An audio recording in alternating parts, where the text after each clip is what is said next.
Hello there. Welcome once again to Divine Invocations. Let's go ahead and pick up the reading for today. The first deck that I'm using is the Wisdom from the Bhagavad Gita. As you already know, that's the first one I normally use. Calling in all the divine spirits, divine energies, help us read, understand the messages for today. That's too many again. Sorry about that.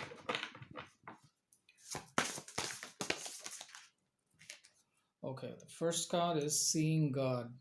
Very interesting. Let's go and pick up the next one.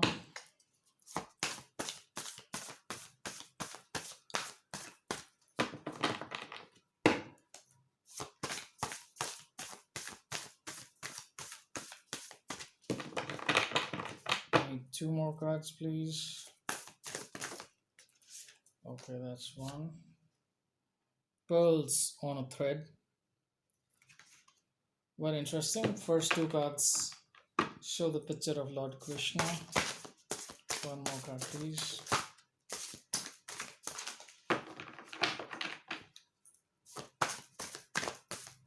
One more card, please.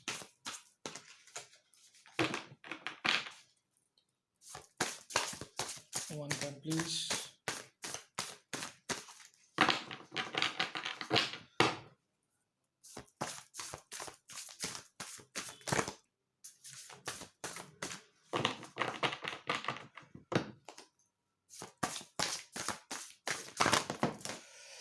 Okay, sorry about that. That's too many cards. That'll go back to the deck. Calling in all the divine energies. Help me with one card for today, please. Just one card.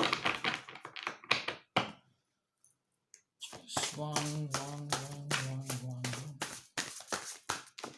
Okay, I'll take the first card which fell, which is good qualities. Looks like an interesting spread for today. Let's go and get started.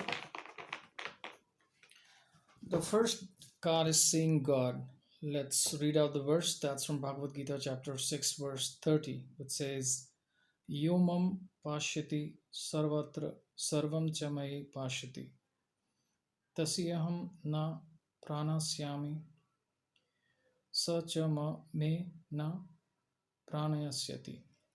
So this means the fact that those who see me in all things and all things in me are never lost to me, nor am I ever lost to them.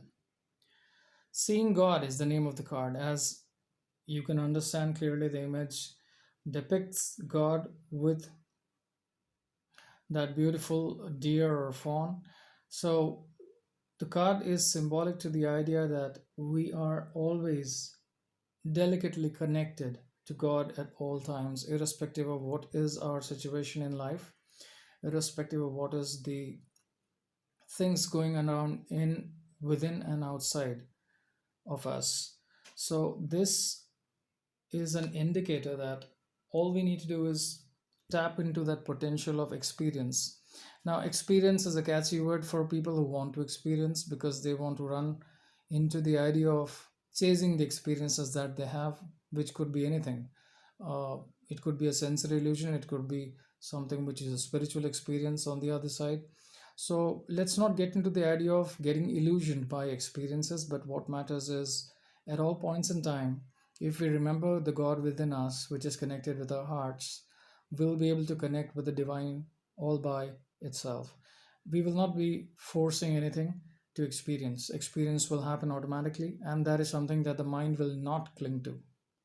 Because the moment we start to relate to the experiences that we are having, we might to we are in the situation of tending to become more illusioned, and we will not be able to face the realities of life. So it's very important for us to hold on to the idea of not chasing the experiences, remembering the God within us, and that'll provide us strength and character to the way we are trying to live our lives. The second card is Pearls on a Thread. Like I said, the second card also has an image of Krishna. Let's go and read out the verse. That's from Bhagavad Gita, chapter 7, verse 6 and 7, which says, Etad yunini bhutani sarvaniti upadhraya aham kirtasnasya jagata prabhava pralas tatha. So this means know for certain that whatsoever is found in this creation arises out of a combination of material and spiritual energies. I am the origin and dissolution of all. There is nothing beyond me, Arjuna. Everything rests upon me as pearls are strung on a thread. So, this is a dialogue happening between Lord Krishna and Arjuna at the battlefield of the epic Mahabharata.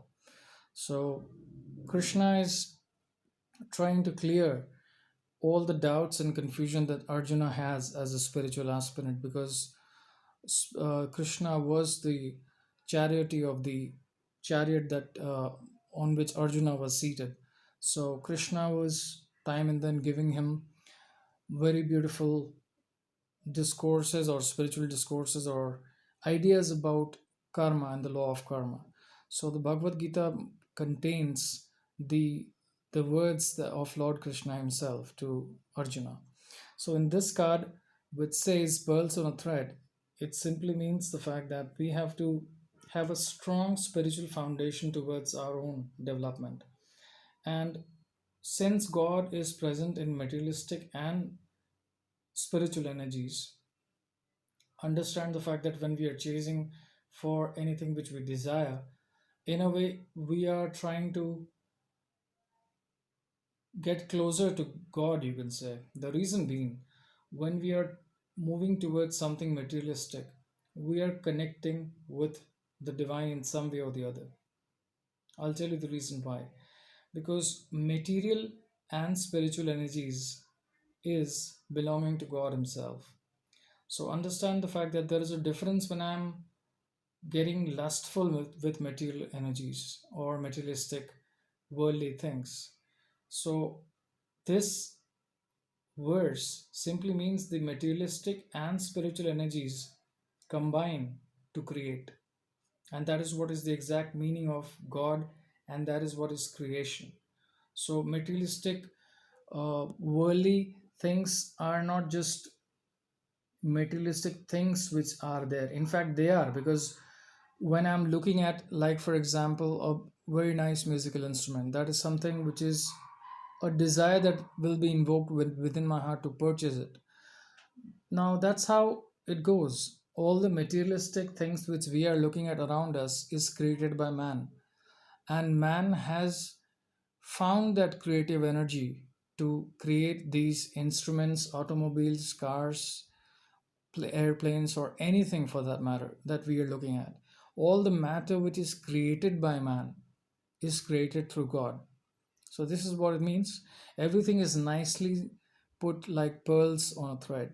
So all that we have, the sum of all our desires, sum of all our aspirations, our hopes, our joys, sum of all the feelings, sum of all the materialistic energies, sum of all the spiritual energies, everything belongs to God. So we should not be hampered, or we should not be wounding ourselves when we realize that we are moving towards our desires. All we need to understand is reciprocate and tell ourselves that desire is something that we have. But when you keep chasing it to a point when you lose grip of your life, that should never happen. So, pearls on a thread simply indicates that there has to be a proper way or a balance that needs to be struck between the outer world and the inner world. And that can happen only when we understand the materialistic world is something which belongs to the outer, and the spiritual world is something which belongs to the inner. All right. The next card is good qualities. Let's go ahead and read out the verse. That's from chapter 18, verse 42, which says, Shamo damas tapa socham shantir arvayam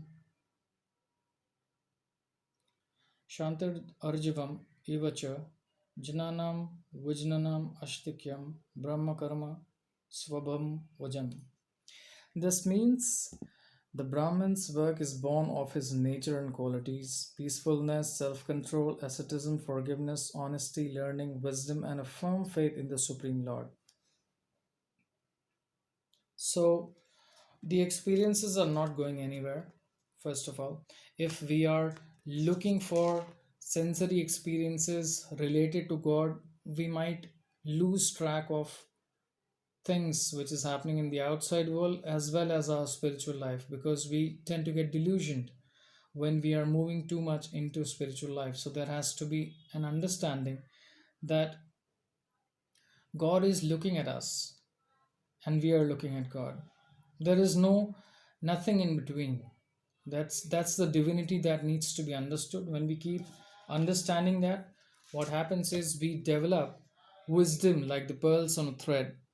So pearls on a thread means the fact that all the joys, all the feelings, all the ideas, all the thoughts, everything, including the materialistic world and the spiritual world, everything belongs to God. So everything is intricately, nicely connected. And when we are actually invoking the divine within us, good qualities like peacefulness, asceticism, self control, and forgiveness, and honesty, and learning, and wisdom will be all the more firmer, and that will be paving our way towards a proper growth in our lives. I'd like to go ahead and show you the last card at the bottom of the deck, which is individuality, a very beautiful picture of seated Lord Hanuman, the in his five-faced avatar. Let's go ahead and read out the verse from this card. This verse is from chapter 2, verse 12, which says, न त्व एवहं जतु नाशनम न त्वं नेमे जनान दीपः न चैव न भविष्यमः सर्वे वयम अतः param. This means, at no time did I not exist, nor you, nor any of these kings, nor in the future shall any of us cease to be. This means that the soul is eternal. Soul is, something which is there within our body and mind consciousness. So when we are able to relate to the present, we are able to relate to the time which is now. So in order to have better experiences, what we are trying to do is we are trying to relate the now to our own spiritual world. That sounds something like, which is a struggle in a way at times, because we have our obligations, our duties, we have to fulfill our responsibilities. But in the course of movement of time, a very beautiful thing is happening. We are continuously, unceasingly evolving. And in the process of going through these stages of evolution, we are not just learning better ways to live, we are moving all automatically into the spiritual dimension of Lord. So, Hanuman also signifies brahmacharya, means self control, practice of celibacy, and complete devotion towards. In fact, he was completely devoted to Lord Rama, and he is the epitome and symbolism of individuality, which is, living in the world completely in love and devotion towards his guru, his Lord Rama. So, individuality also can signify a time in which you need to contemplate about how would you grow in your own life yourself. It is something which requires a little bit of focus. As you can see, he is seated, so it requires some sort of practice from your end, probably prayers, meditations, or chants, or listening to good things or mantras, or submitting yourself to the divine energy, so that we are attending to this major cosmic event of spiritual evolution of our own body and mind. So understand that the entire universe is participating in your spiritual growth. The only thing is you are looking so as to whether the world is looking at you or not. But that's not the right way. All we need to do is we need to understand that we are growing spiritually and God is helping us to move towards that divinity, all by zero effort from our end. All we need to do is observe what the mind says and do the right thing and the right karma or the right action. All right. That's the divine message for today. Jai Shri Krishna.